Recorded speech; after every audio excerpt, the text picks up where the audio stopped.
President Reagan had another busy week, signing an executive order to halt the flow of refugees from Haiti into the US and instructing the US Coast Guard to turn back any refugee boats. The following day, he signed into law a bill raising the US debt ceiling to $1 trillion for the first time in history, despite a 16-hour filibuster speech by Senator William Proxmire in protest. And finally, he announced plans to reactivate the program to build B-1 bombers, which had been scrapped by President Carter in 1977. Legendary Liverpool manager Bill Shankly died of a heart attack at 68. The famous Shankly gates that had become symbolic of the club were erected the following year. The International Olympic Committee met in Baden-Baden, West Germany, to award the 1988 Olympic Winter and Summer Games to Calgary, Canada and Seoul, South Korea, respectively. Swedish network NMT inaugurated the world's first cellular telephone system in Sweden and Norway, rolling out in Denmark and Finland the following year, after a successful soft launch in Saudi Arabia. Initial hardware was bulky, mounted in the boot of a car with a handset and keypad built into the dashboard. Egyptian President Anwar Sadat was assassinated while watching the annual Armed Forces Day parade. When one of the vehicles in the parade stopped, 6 soldiers jumped out and fired into the presidential box. His deputy, Hosni Mubarak, took over and would rule until ousted in 2011. Sadat's funeral was attended by all 4 living US presidents at the time, Nixon, Ford, Carter and Reagan, who all flew out on the same aircraft. And protest marches across Western Europe demanded the end to deployment of US nuclear missiles.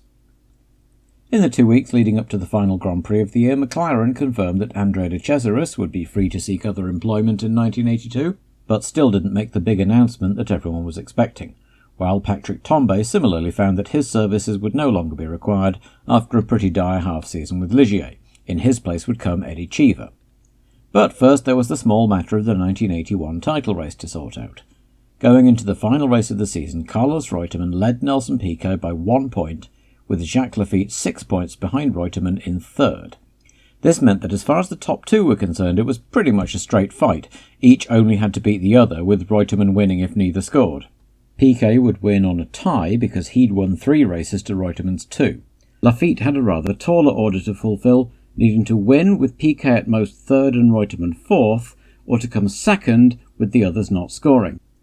With so much resting on one last race, it was perhaps fitting that the gambling capital of the world, Las Vegas, would be the venue. The traditional US Grand Prix track at Watkins Glen had been unable to meet its financial obligations, so the owners of Caesars Palace Casino Resort had stepped in and offered to host the race, in their car park. The result was one of the oddest venues ever to hold a Grand Prix, and as if to emphasise that this was a bit of pure showmanship on the part of the hotel, it was designated the Caesars Palace Grand Prix instead of the US or even Las Vegas Grand Prix.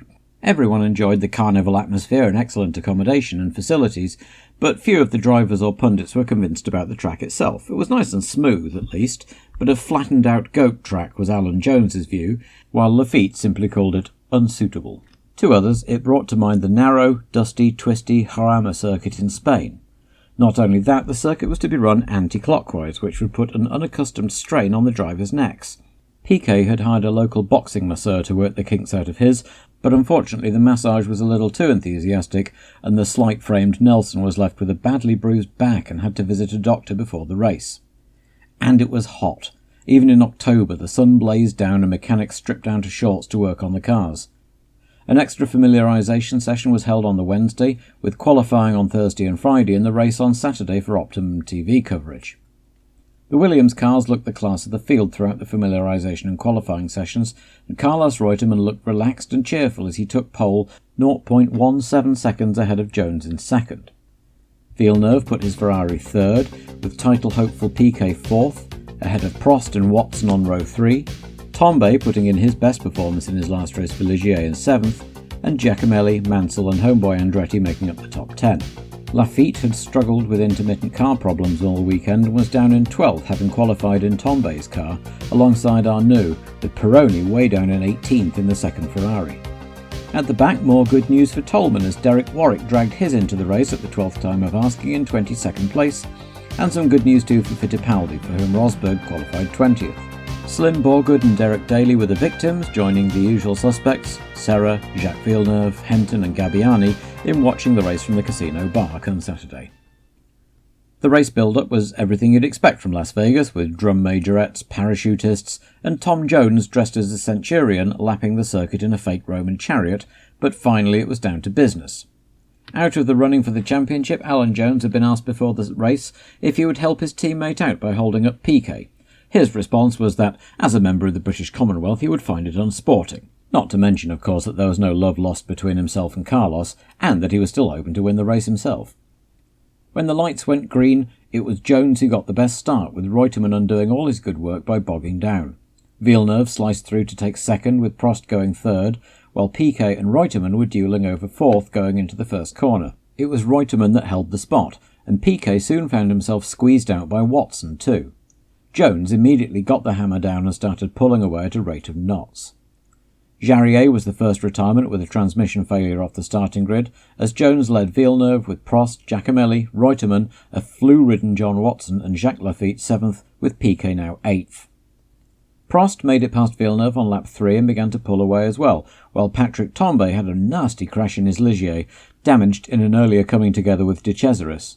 The nose of the car was so thoroughly destroyed that Tambay could simply step forwards out of it and hopped to the barriers with what turned out fortunately to be nothing more than some impressive bruising. Jones and Prost were pulling away into the distance, with Villeneuve still holding up Giacomelli and Laffite gaining on the pair of them, with both Reutemann and Piquet still out of the points but running nose to tail, with the Argentine still leading and Mario Andretti now coming up behind them.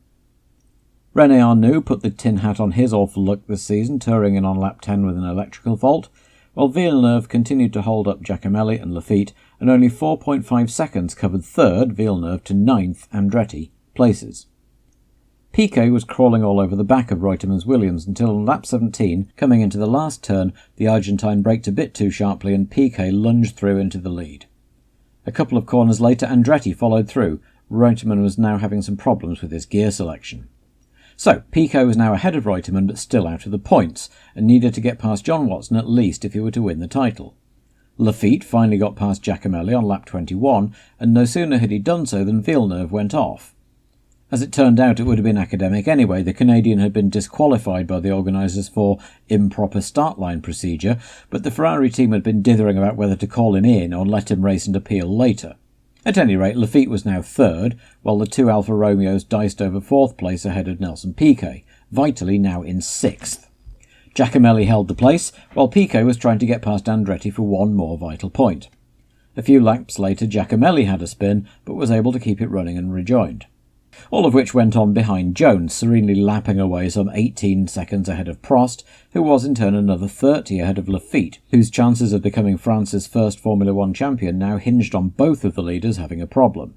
Andretti was 4th, Piquet 5th, and therefore currently on for the title, with Watson 6th, until, on lap 29, the Ulsterman pulled into the pits for tyres, and Reutemann went through into the points himself, so now Piquet and Reutemann would be equal on 50 points each. Both went up a place when Andretti's suspension gave way on lap 30, bringing his stint at Alfa Romeo and most thought his F1 career to a rather ignominious end. Reutemann still needed to get back past Piquet, but now had a charging Mansell climbing all over the back of him.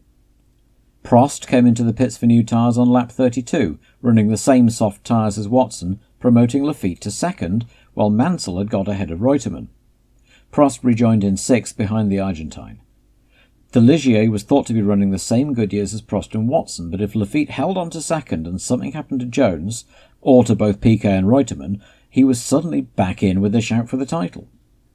Prost on fresh rubber disposed of Reutemann easily enough, then breezed past Mansell for 4th. The Renault was on a charge and Piquet in 3rd was next on the list as half-distance came and went. The Brazilian cannily just got out of Prost's way and let him go past, knowing that it didn't really matter to his title hopes. Now Prost was bearing down on Laffite and, eventually found by the cameraman, overtook him for 2nd. Meanwhile, Reutemann had lost 6th to charging Giacomelli. Laffite was dropping back now, his tyres beginning to fade, and Piquet was closing in, while Jones was approaching and ailing Reutemann to lap him. Piquet soon went through into 3rd, and Mansell was past 2 into 4th. In fact, the young Brit in the Lotus was now gaining on Piquet and passed him, off-camera, as Laffite finally gave in and came into the pits for tyres. So on lap 54, Jones led Prost, Mansell, Piquet, Giacomelli and Reutemann, But Giacomelli in the Alfa was still on a charge and disposed of Piquet and Mansell to climb to third by lap 60. With just 15 laps to go, if they finished like this, Piquet and Reutemann would end equal on points, with Piquet taking the title on a tiebreak. It was going to come right down to the wire. A lap later, Watson overtook Reutemann for 6th, which would hand the title to Piquet if Reutemann couldn't take it back again. But Carlos was still struggling with his gearshift and had now lost 4th entirely and was coming under threat from Lafitte behind. With Jones cruising to the win with which he would sign off an illustrious career, the last few laps were remarkably uneventful. Lafitte got past Reutemann and bore down on Watson, Giacomelli put on another spurt and closed right up to Prost, and Jones completed his last lap to take the win he desperately wanted. Prost and Giacomelli crossed the line less than half a second apart, Mansell took a fine 4th, and Lafitte squeaked past Watson on the last corner of the last lap to nab the last point. But probably the happiest man on the track was Nelson Piquet, finishing an exhausted 5th, head lolling in the cockpit, to win the title by a single point in just his 3rd full season of Formula One racing. So shattered was Piquet, in fact, that he had to be manually lifted from his car and carried to the podium to be presented as world champion, and sat in the press conference with his feet in a bucket of ice water looking rather dazed.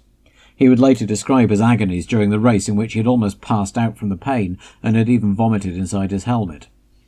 An important meeting later in the week between FISA and FOCA would start to hammer out the rules for 1982, but for now, everyone could have a couple of days off.